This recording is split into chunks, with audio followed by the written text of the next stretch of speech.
question for you. Is your self-worth attached to your mother? Well, let's explore that on today's Ask a Shrink. Hang on.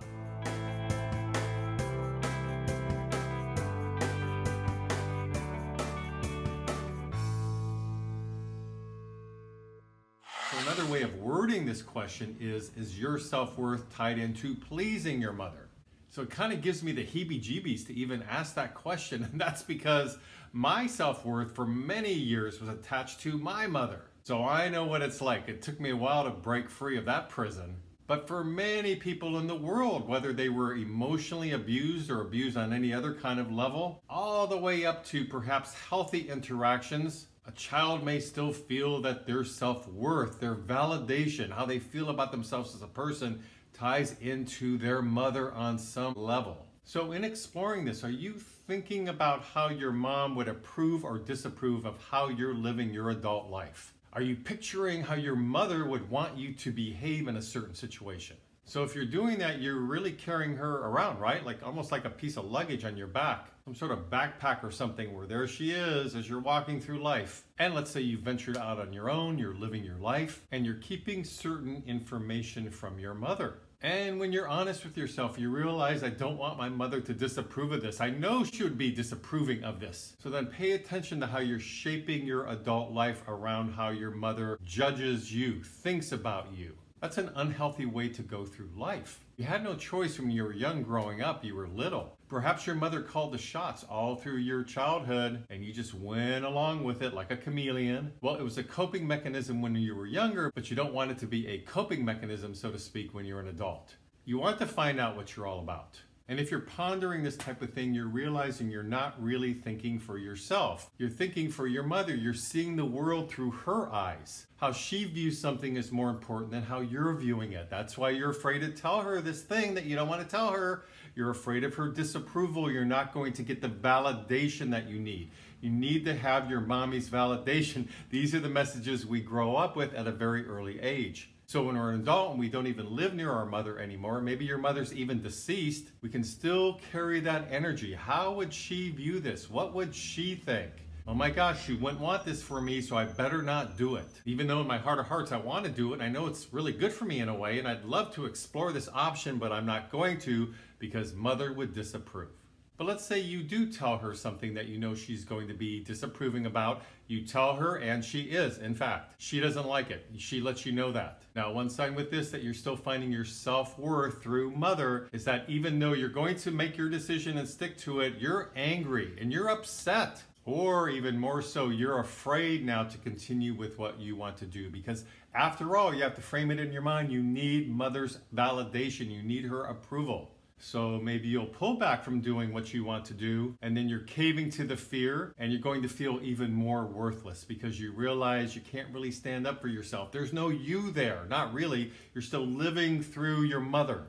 Or maybe you will continue to do exactly what you want to do and you'll simply feel that fear. Let it be there. You just tolerate it. It's not going to kill you. Just remind yourself that the fear and the validation seeking just simply ties into your conditioning as a child. So then you follow through with your plans and you're going to feel good. That's how we build confidence. That's how we build self-esteem.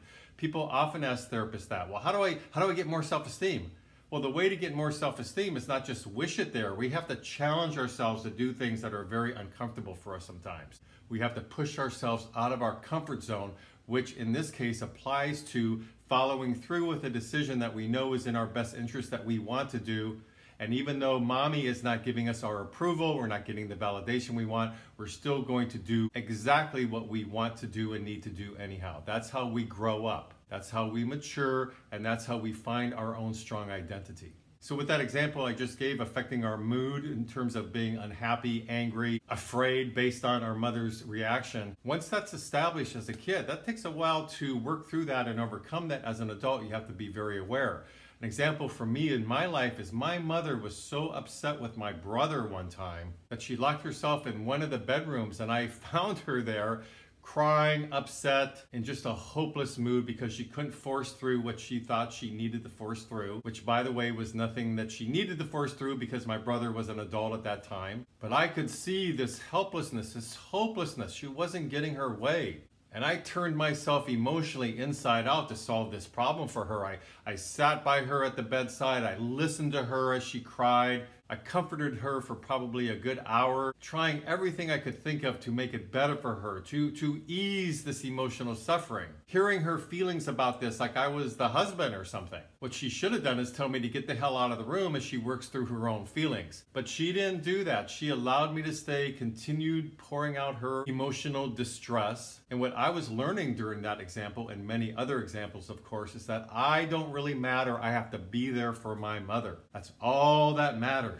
And then I saw the world through her mood, through her feelings about things. Because if I couldn't get her out of that mood and make her feel better right now, then I know I'm probably going to be upset and sad and in a weird mood for the next few days because I was seeing the world through her eyes. So I was very invested in changing her mood around, her affect, her feelings about a situation, because not only was I worried about her, but I didn't have enough identity to just go out and enjoy life and be chipper and upbeat and optimistic if my mother was emotionally suffering. No way. So I became very responsible for her feelings and was very invested in turning her feelings around. So this ties into what I'm describing here in terms of as an adult, we continue with that, we carry it. And I could have been 25 years old and still wanted to make sure that I was appeasing mother's feelings. So that's what I mean about being very invested in a parent, in this case a mother, where it affects our self-esteem. We see our self-worth through the mother's eyes. What then can happen with all of this is you don't trust your gut instinct. You just don't rely on yourself enough because you weren't helped with that as a kid. You weren't supported in exploring yourself, your inner feelings as a child, so you don't know what your inner feelings are. So then as an adult, you may not trust your gut instinct, which kind of keeps you on an unlevel playing field, right? We need a solid level playing field to go through life. And when the foundation is cracked or crooked or something, then that's going to really throw us off.